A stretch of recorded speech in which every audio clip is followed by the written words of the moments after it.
I've been pretty interested in this project because I saw the same wood turning designs years ago, and I thought, boy, these are pretty neat. All right. And so when Roy said, yeah, I could do that demo, I thought, oh, this is cool.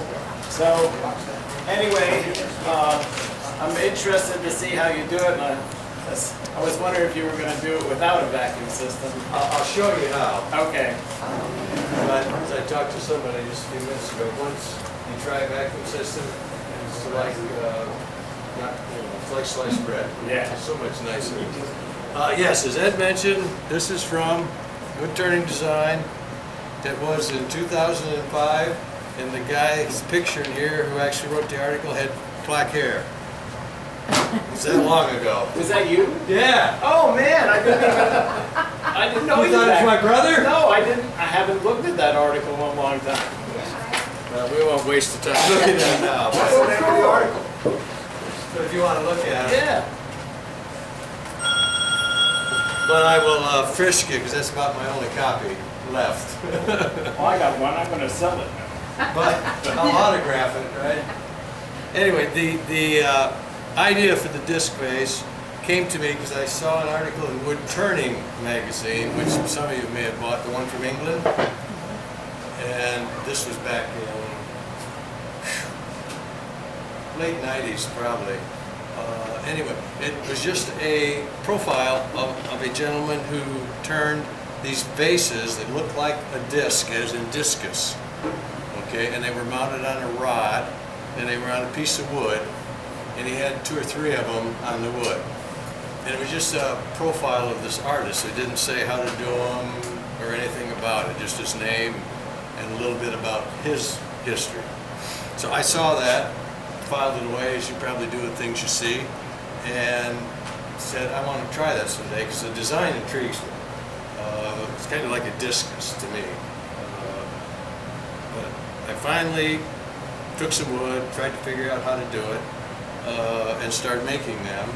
It was about that same time Wood Turning Design magazine started. And they saw my website, and he wanted me to do, of all things, a clock, the maple burrow clock that was on my website, just a slab of maple that I turned the recess to put the clock mechanism. They asked me to do an article for that, and I said, you gotta be kidding me.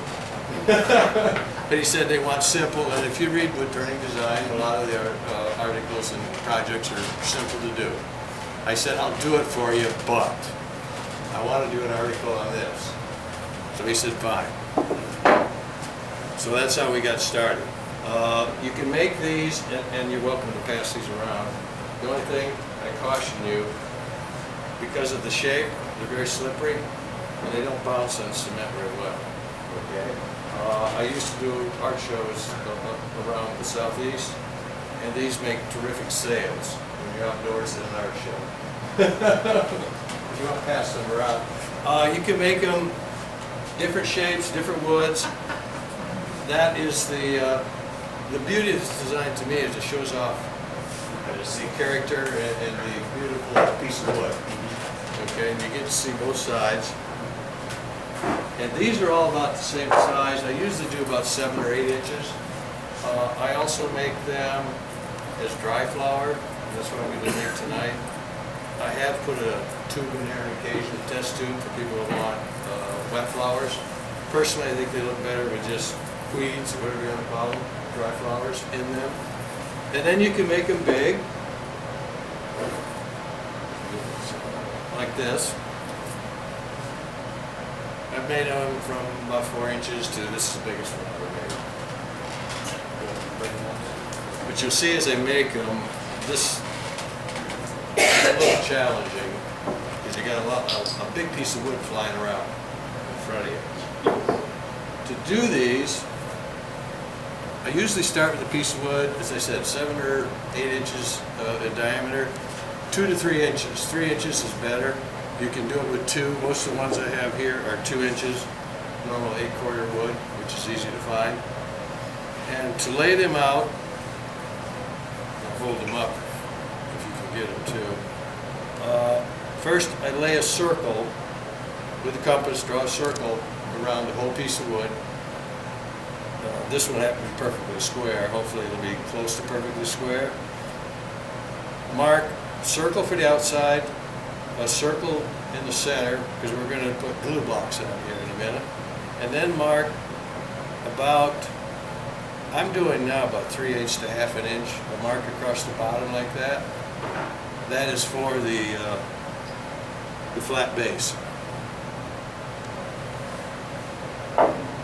So you mark that out first, like that, and then I would take it to the bandsaw to cut the corners off so it doesn't go whack, whack, whack when you try to turn it, and also cut the bottom piece off, this piece here. So once you've done that, you'll need 2 glue blocks. I use a lot of glue blocks. That's how I come up, or made it easy to do this, but I use a lot of glue blocks. It doesn't waste wood. It's easy to do. I usually use super glue for the glue blocks because super glue is nice. It does hold, but if you wrap it sharply, it separates. So it's easy to get the glue blocks off. If you use Titebond or some other white glue, you won't break the glue joint, you break the fibers of the wood before you'll get it off from there. So I try to use super glue, and for the one I'm going to use tonight, for your safety in front, actually I use Titebond for this one. So you need 2 glue blocks. One of them is 2 inches. It'll go on the bottom of here.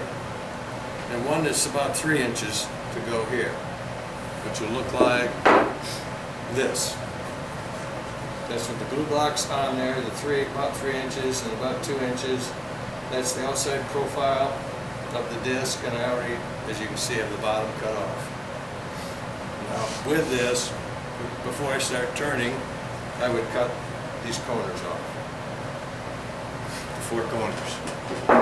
So you'll end up with a piece of wood like this. Okay, so you got glue block on the side and a glue block on the end. And the first thing we're going to turn is the little spigot, as I call it, the little recess here. We're going to turn that first, and then we're going to drill the hole, okay, for the flowers.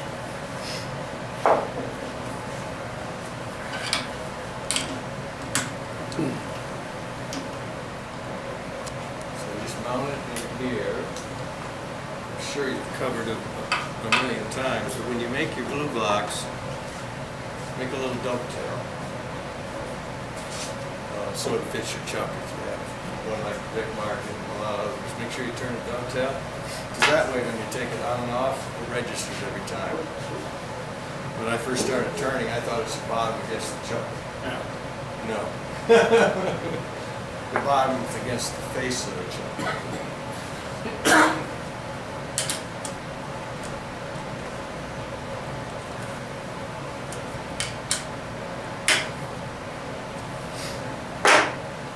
With this, I tell everybody, always bring your tailstock up, and I will use the tailstock as long as I can. I'm probably going to fumble a little bit here. I've never used this lathe. Always use your tailstock whenever you can, because even if that comes loose, at least that'll slow it down from hitting you in the face.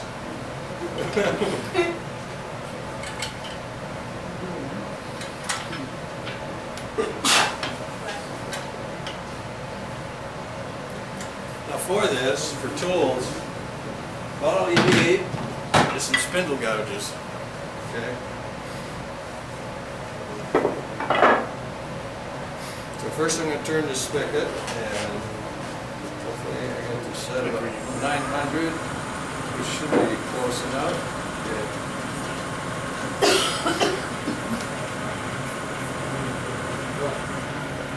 My tool rest is high enough. Turn the lathe off like you're supposed to before I change it.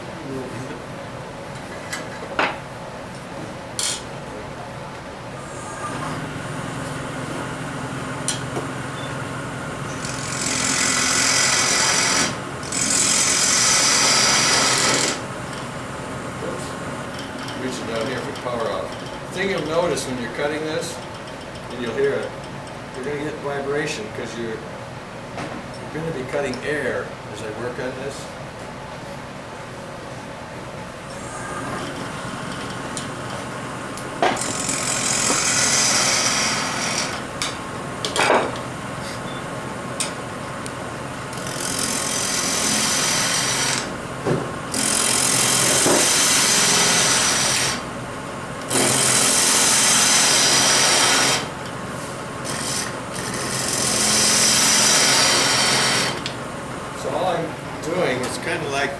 turning a bowl, you just start at the outside and work towards the center.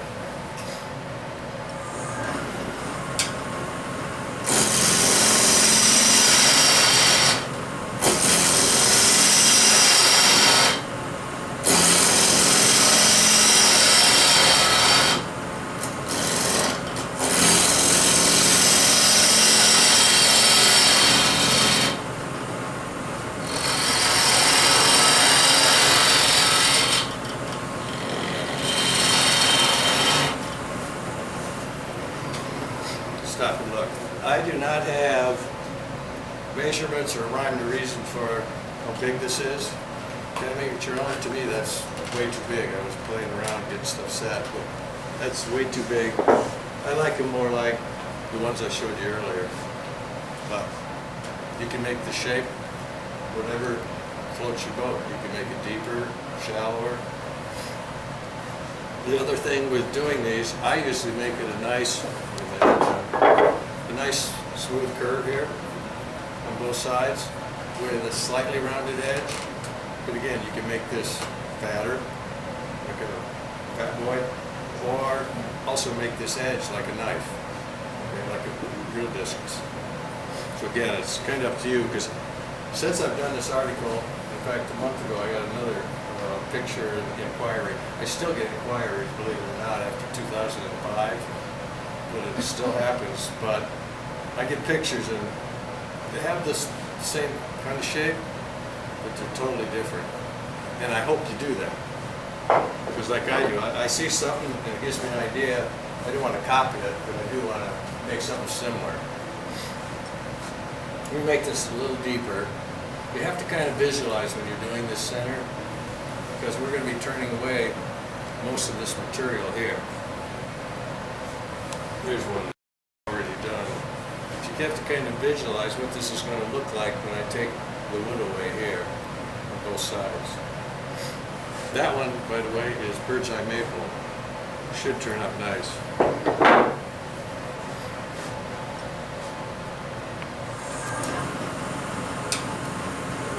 little more shaping here, a little bigger.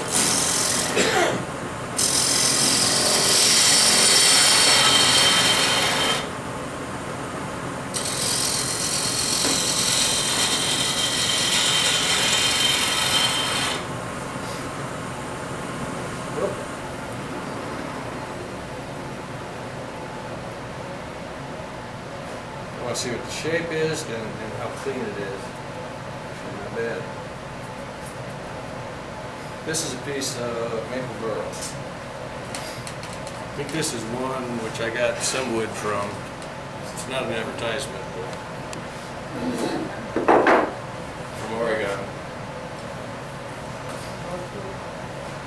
It's about the right shape. So what I need now is I'm going to drill the hole.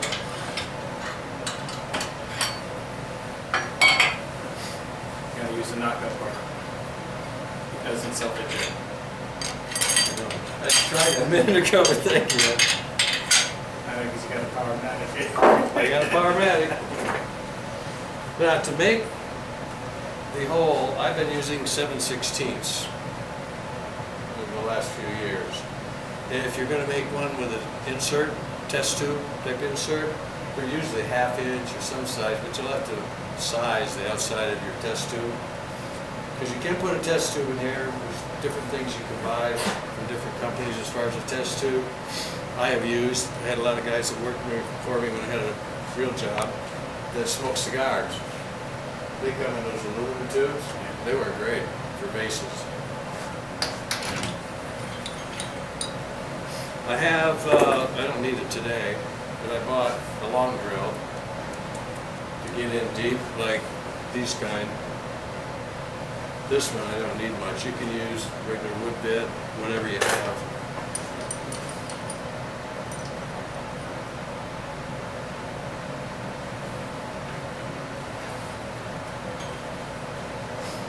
Keep reaching down here.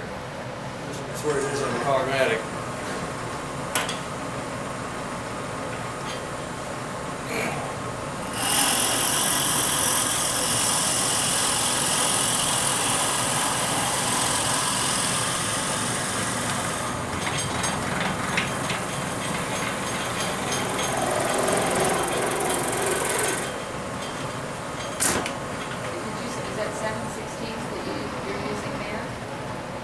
Yes.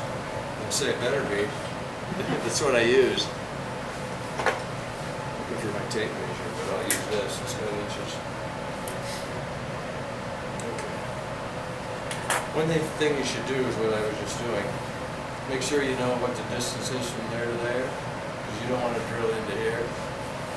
Well, you could, I guess, but you don't want to. You'd have a holy vase.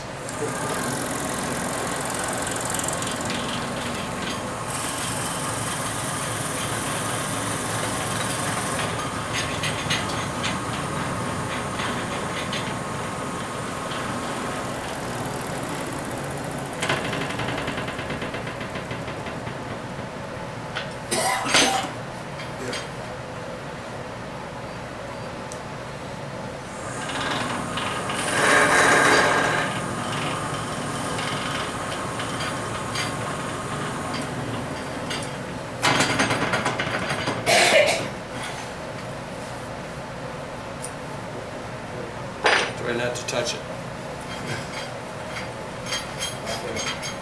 Look, thank you. I would have realized.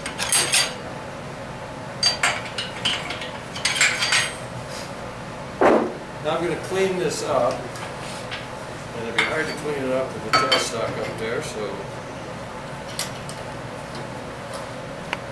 do it like this. We'll clean it up, and then we'll pretend we're going to sand it.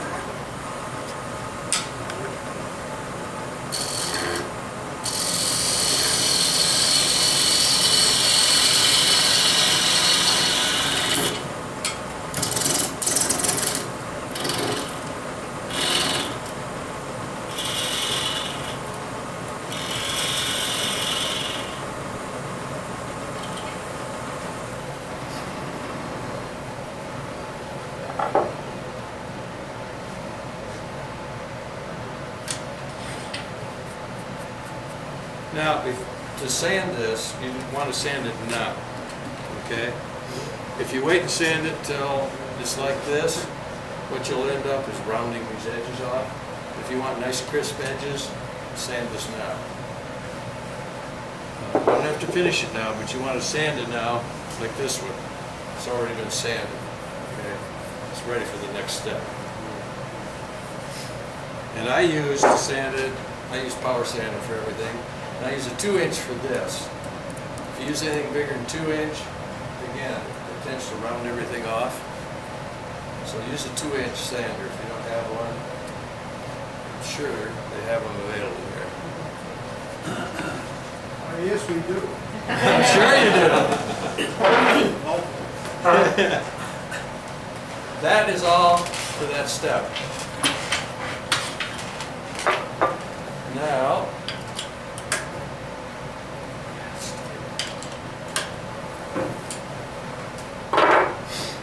so lucky I am.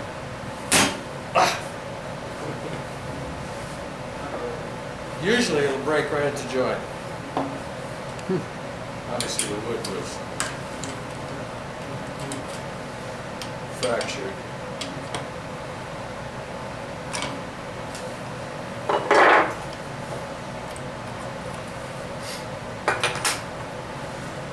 So now I would take it to a bandsaw.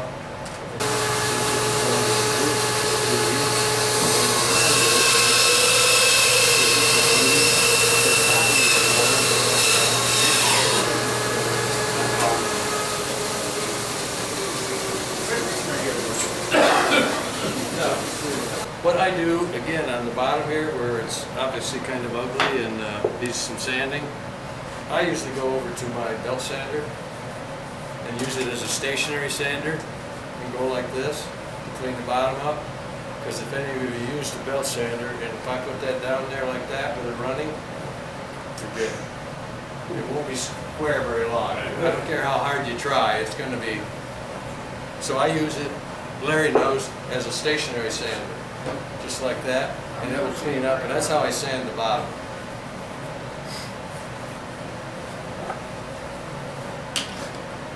Now comes the more interesting part. Got a little spigot turn there, but how in the heck are we going to turn both sides of this? Took me a while to figure out. First thing I'm going to do, I kind of made this round to help speed things along, but let me make sure it's still fairly round.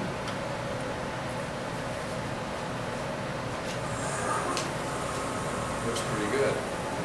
What I have done, let me turn it back off so I can show you. What I've done, if you can see it, I got a mark right along the center here. What I've done is tried to, with my eyeballs, project the center line right from the center of that drilled hole. And then I make that mark all the way around. That's what I'm going to use as a reference to round both sides down.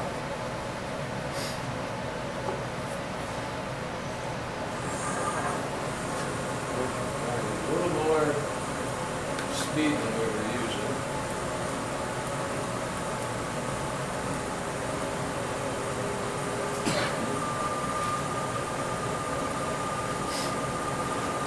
So for starters, I'm just going to kind of round both sides, kind of like making a V.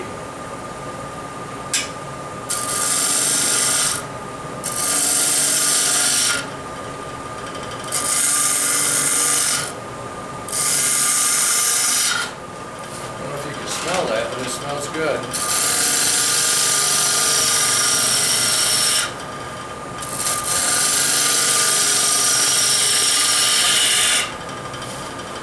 I hope nobody's allergic to it, because people are allergic to walnut. Badly.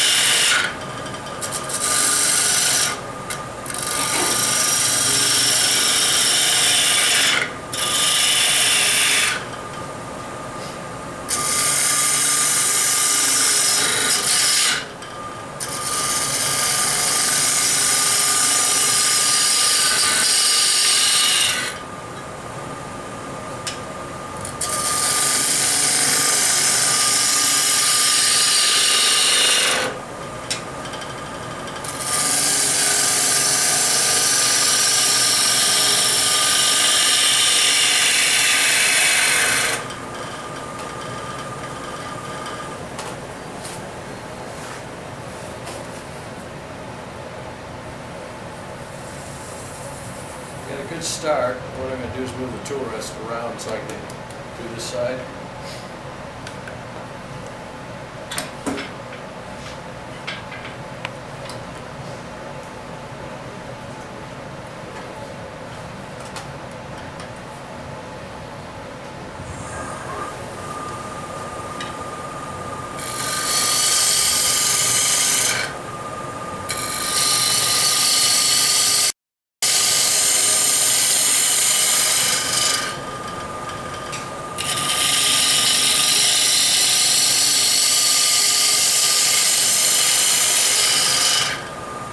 Just like making the outside of a mold.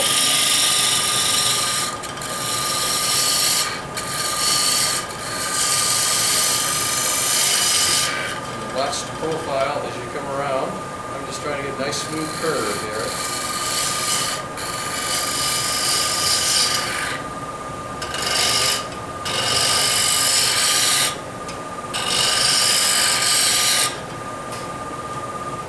I tell people these are cut both ways. I usually use a shearing cut coming back and kind of clean it up.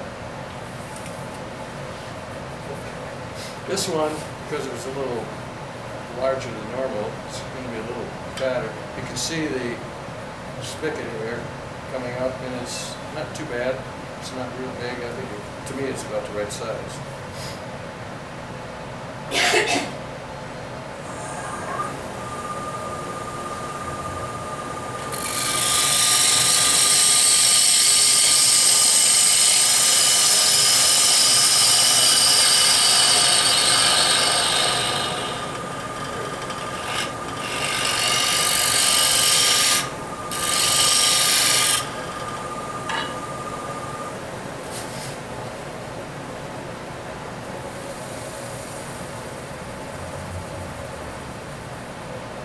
resisting the urge to grab that. Okay, almost. Let me go back here. I want to round off this part. And we'll sand that side up, and then we'll do the other side.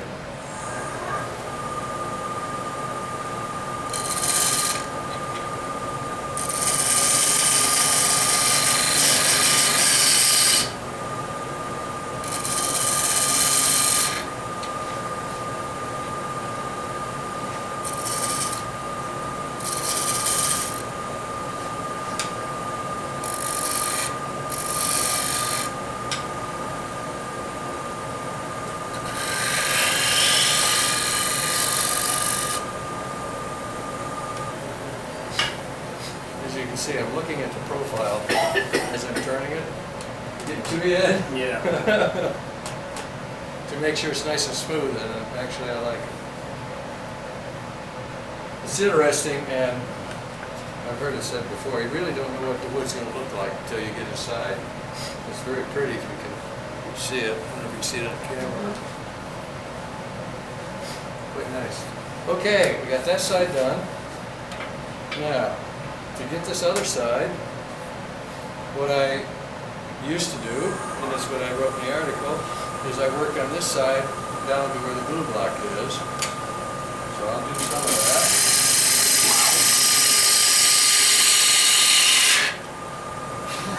You kind of have to eyeball both sides so we kind of get it similar.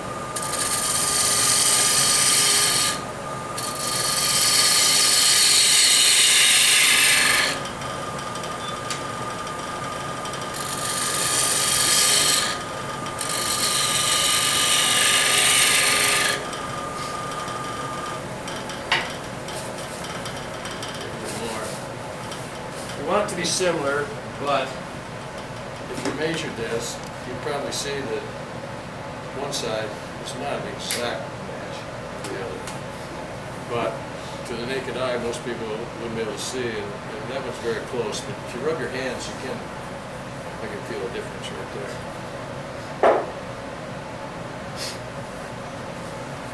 Let me do just a little more this side.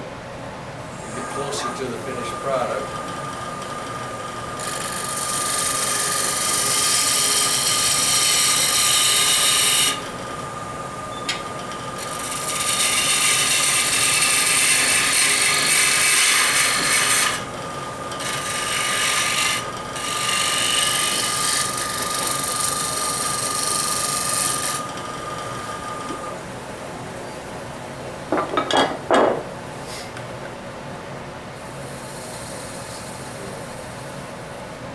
Quick way to check it is you can almost visually see it, but if you look at the distance from the center of the spigot to this side and that side, I can see a slight difference here. I need more off the left side. You can measure with calipers, but that doesn't need to be measured.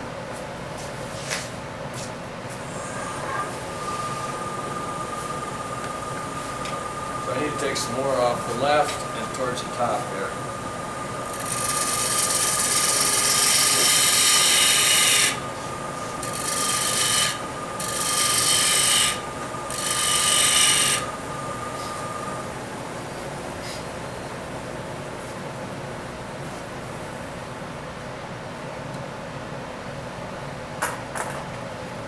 Pretty close. Probably need another 30 seconds.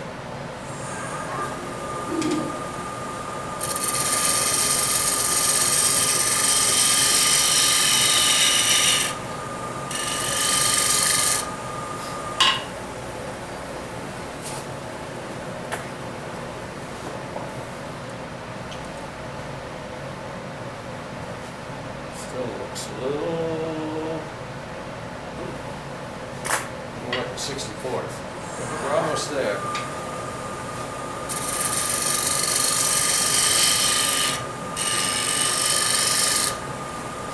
Okay. This is pretty strong, isn't it? Try up here. It was a pretty piece of wood. It sure smells. It's about the same size. But what I used to do before I made a vacuum truck is go down to the glue block here, as far as I can go. Then, So would you sand it all the way? I would sand it this side, yes. Yeah. Right now.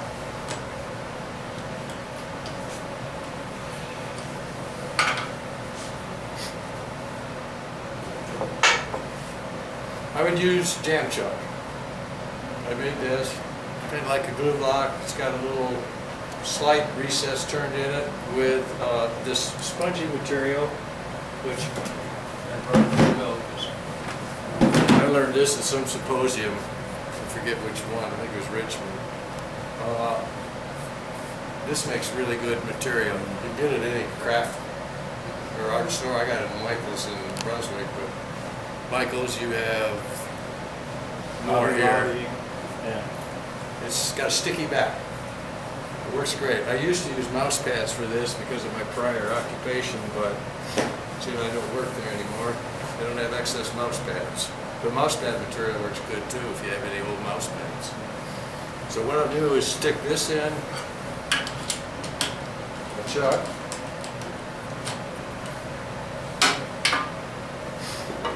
The tail slot back in. And as I tell people, anytime you turn anything, if you have a center point at the bottom, leave it. You'll find that handy sooner or later. Right now it's going to come in handy.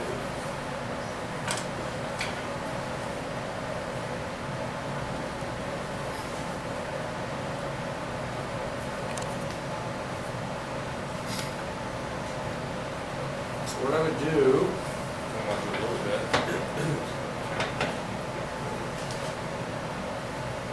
Doing it this way, what you have to do is go down the side, and eventually we're going to start turning the waste block away. So you have just like a nub left. Okay, then you'll have to saw that off with a little hand saw and sand that part.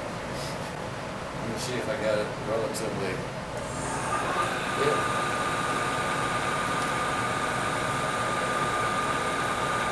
Change my tools over there. This way works fine.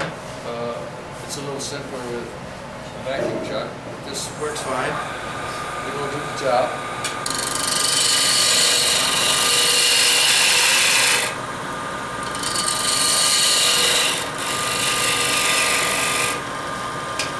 So what I would do then, I would get rid of some of this waste spot.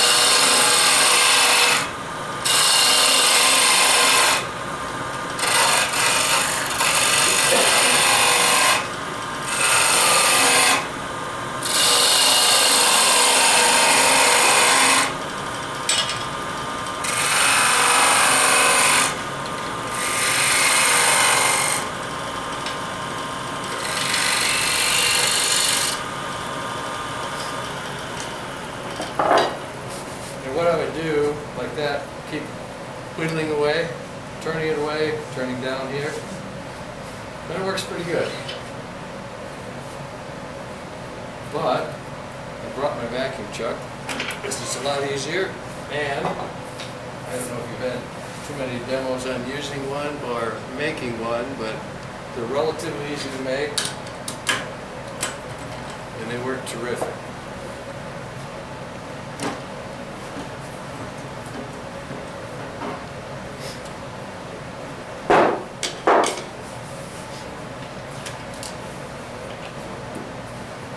I have a couple I brought. The system I have made is a derivation of what was in the AAW magazine some long time ago. In one of the breakout sessions I went to at, I think it's a Charlotte symposium, they told you how to make these. But it was in one of the AAW magazines, I don't remember which one. Basically it takes a vacuum motor and some plumbing, vacuum up to your headstock, and then you need some chucks. And you can make your own, or a lot of people sell them that you can buy too, already made. But if you got a faceplate, you can make them out of PVC pipe, or this is MDF. Okay, And you need some kind of gasket material here. Okay, this is a round gasket material I purchased.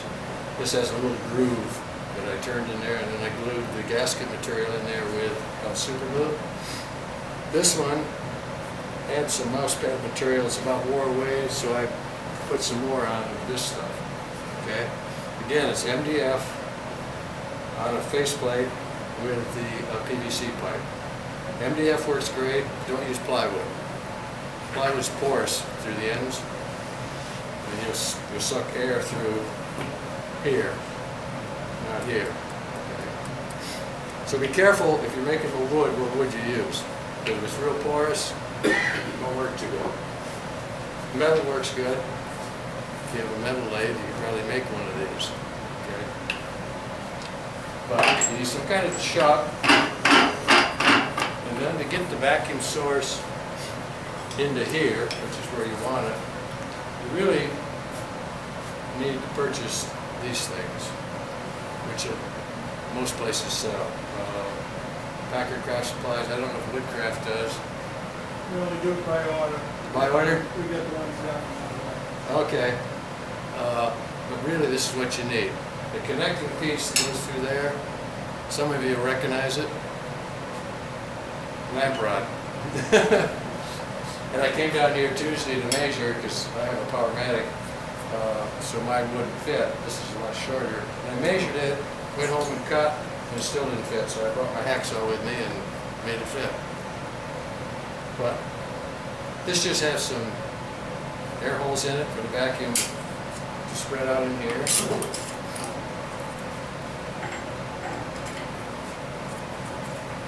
And the other piece, this has a bearing inside, and then a connector here, which is like a normal connector for air hose, those kind of things. So the only thing I've purchased really are these two pieces and the vacuum motor, and of course the plumbing from any hardware store. They don't have to go up and bend like that. That happens to fit my lathe well. There's no rhyme or reason for that, other than it fits under my Powermatic just fine.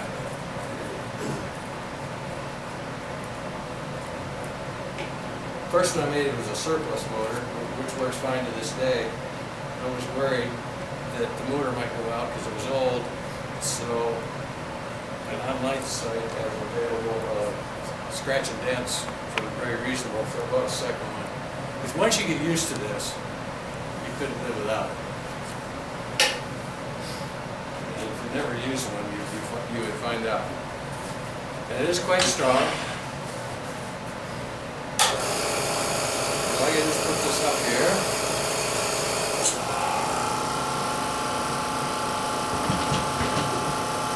It's pretty sturdy. But I've turned platters this way, just on the vacuum chuck. So once you get over your initial fear, it's really quite sturdy. And like for the bottom of bowls, it makes it real easy to do. So you put your bowl up there and you can decorate the bottom of your bowl real easy.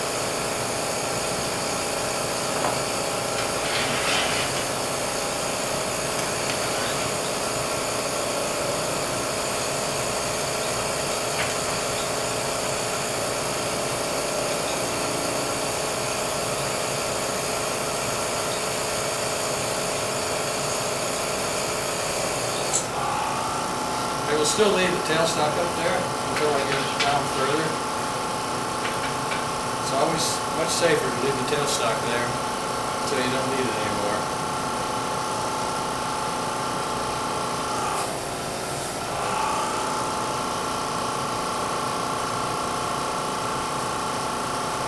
I heard the motor change.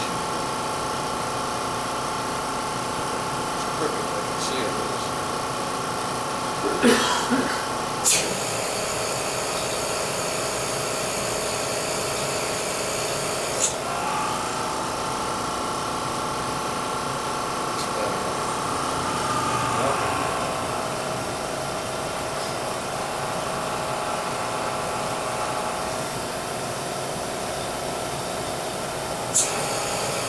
Engine noise.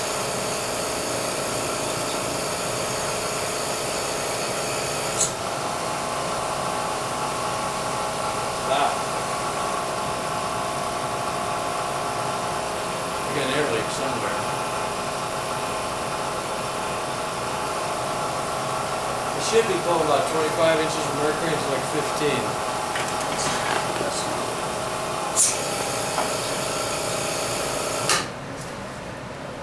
It sounded like it's over here. You can hear air.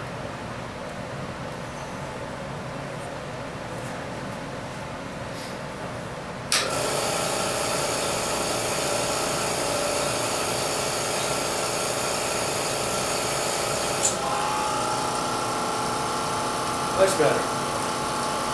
You got 25 now. Let me line this up.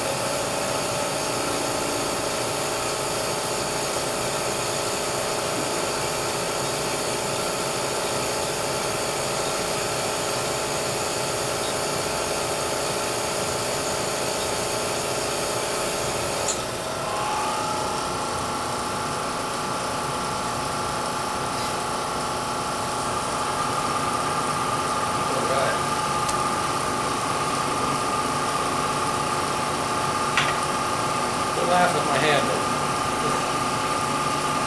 I don't know if Ed went to that. There was a demo in Savannah one time making a lot of PVC pipes. So I made a couple, so I only got left.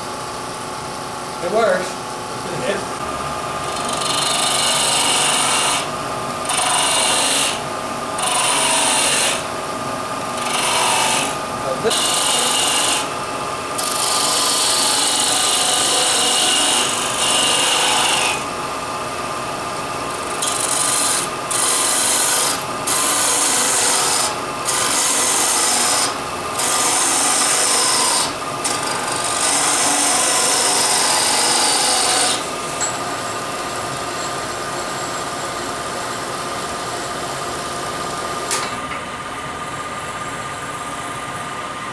Come loose again.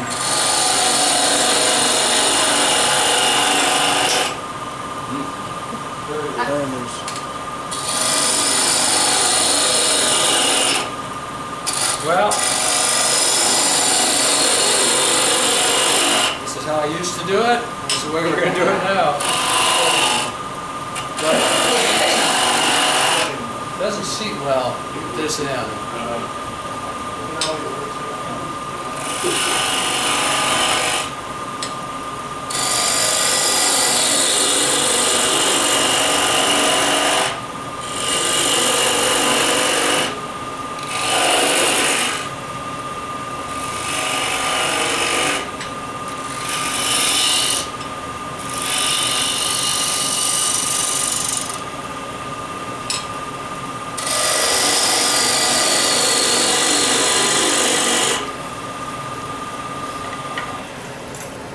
What are we doing on time, Ed?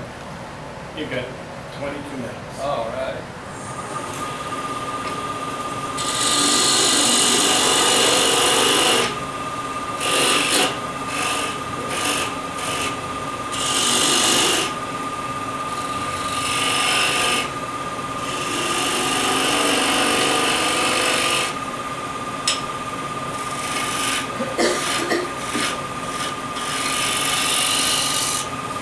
Let's see what it looks like here.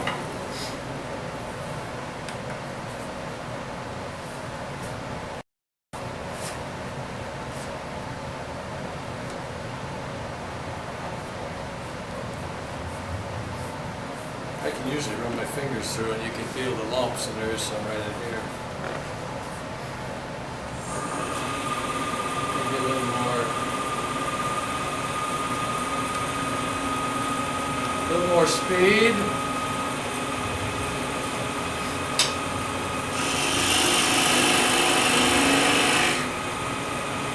You are a pretty trusting person there, aren't you? I'll move if you think I should.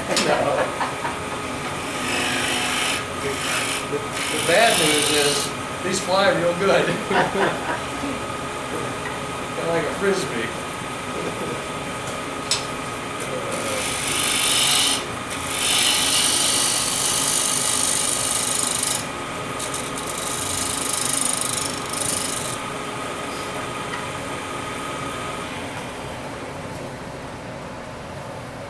Actually, we're pretty close. What do you do, Sam, and two usually? I usually sand to 220, 320, depends on the wood, how hard it is. This one I can only do 220, this I would do 320. And then I do all my finishing off the lathe. A lot of guys, ladies, finish them on the lathe.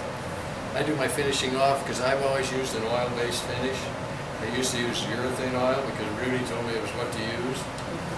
And Rudy Oselnik, when I joined the AAW and the GAW in Atlanta, he used to come all the time. So if it's good enough for Rudy, it's good enough for me, but you can't buy it anymore. So I use General Finishes, urethane, oil and urethane, which they sell right here. Rudy's been using Odin's oil. You've been using It's a what? different Rudy. Different Rudy. I know about Rudy Oselnik. He's long gone. I usually put 4 or 5 coats. And as I said, if I go to 320, I'll put a coat on. Any of you use oil finishes, you know what happens, but it'll soak in. Then I sand with 400, another coat, 600, another coat, 800. I usually go up to about 1,000. Because if you feel that, it's, as my late wife used to say, smooth as a baby's butt. But my father used to complain about people that didn't sand their woodwork. And if you look around, a lot of woodturners don't, unfortunately. The other thing I didn't show earlier, I normally did them as a standalone disc. I did this once, and I still have it. To make it like wall hanging, I flattened one side, so it would hang on a wall like that. That's the only one I made, and I still have it. So word to the wise. Don't try that. Depending on the wood, after the urethane oil, I do buff them. Like this one I buffed on the beetle system. After I put about 4 or 5 coats to finish it. But I always have done all my finishing off the lathe. I have an area that I try to keep clean. Then I do all the finishing. Okay. But there's lots of other good finishes. I saw some tonight, heard some. I do every time I go to a meeting. Something different that somebody else is using. I haven't tried Odie's. A lot of people use that now. It's supposed to be real good. This being walnut, as you probably would know, is pretty porous. It's going to suck up whatever you put on there. So like if I use the oil finish, it's really going to soak in there. So it probably takes several coats. What I would do is sand it where it is now, as much as I can. And the other thing when you're sanding it, go easy when you come up here, because again, you're going to hit this air there and there. And I don't like it, because if you sand too aggressively, you round off these corners. Okay, and I like the crisp outside edges versus rounding them over. So you got to be careful, like because I power sand. If you power sand when you come up here, go lightly. If you go aggressively, you'll round these right off. And especially with something like this, it's really light, porous wood. With the bird's eye maple, it's a different story. It's really hard. So the next thing I do is sand that, and then I would saw this off, and you just have to sand that little part again. Probably, well, it broke pretty good. So I just sand that with hand sand or power sand a little bit if it wasn't clean. I need to sand that up because again, it didn't come off cleanly, so it's not going to stand too well. But really, that base, as you can see, is really good enough for indoors. As I said, they make good sales if you put them outside, or if you had a porch you put them on. You need a little bigger base on this. And if the easiest time to cut this is when the wood is flat and square. But if you didn't like that, you can take it over. I made a little sled for the bandsaw where I could run it through, because I have made a few mistakes through the years that I got done, and it wasn't a big enough base. And it's kind of hard to saw that on a bandsaw. Actually, it's dangerous. So it's easier to do it when it's flat material. But that's it. Okay.